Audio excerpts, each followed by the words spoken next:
Bonding with your new puppy. There's a lot of stuff on the internet about if you haven't done this with your dog at 14 weeks, then you're in for a lifelong problem of lack of bonding and anyway, generally a whole load of other crap that's not true. Hi, my name's Charlie Thorburn. Welcome to Mordor Gundogs in Florida. And I'm here with Spice, who's one of our girls. We bred and trained, and she's coming to her new home. So I want to do a little video on how to sit amongst mosquitoes and be eaten alive. I want to do a little video on the whole concept of bonding with your puppy. There's a lot of stuff on the internet about you must do all these things with your puppy between 8 and 12 weeks, or if you haven't done this with your dog at 14 weeks, then you're in for a lifelong problem of lack of bonding and anyway, generally a whole load of other crap that's not true. Basically, dogs are fickle.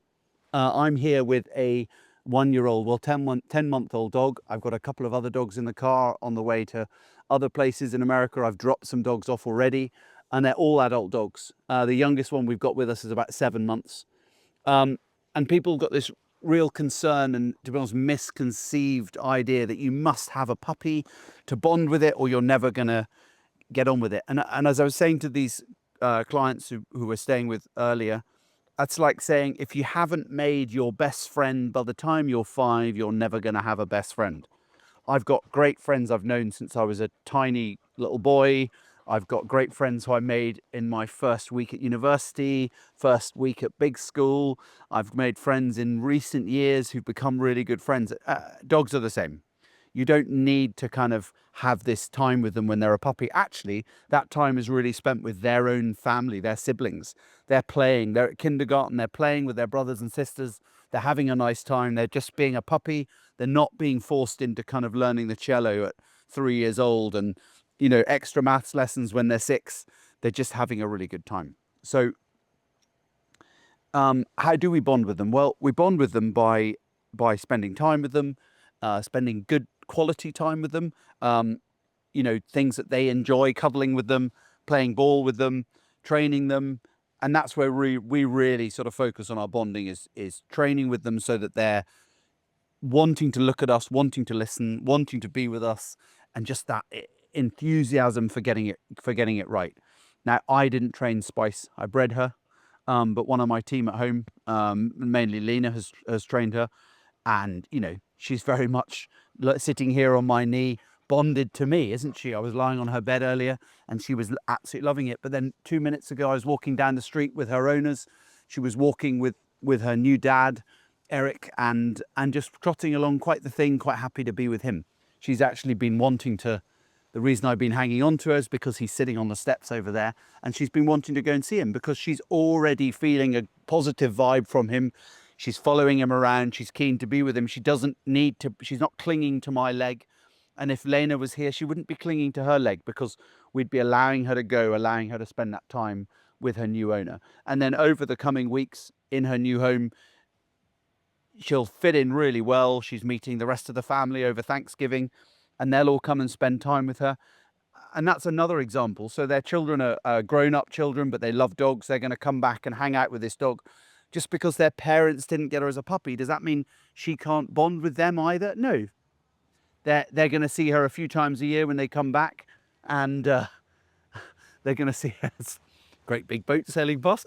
They're going to see her a few times a year when they come back for Thanksgiving and for Christmas, and she's going to know them. She's going to learn to figure out who they are, and she's probably going to spend lots of time with them and hang out with them, and therefore they're going to bond with her as well. So the point is whenever you get a dog, whatever age, whether you rescue a dog, whether you buy a puppy, whether you get a ready-trained dog, or you rehome an older dog from a family member because somebody's died, it's not like, oh, they're never going to love you like they love this other person.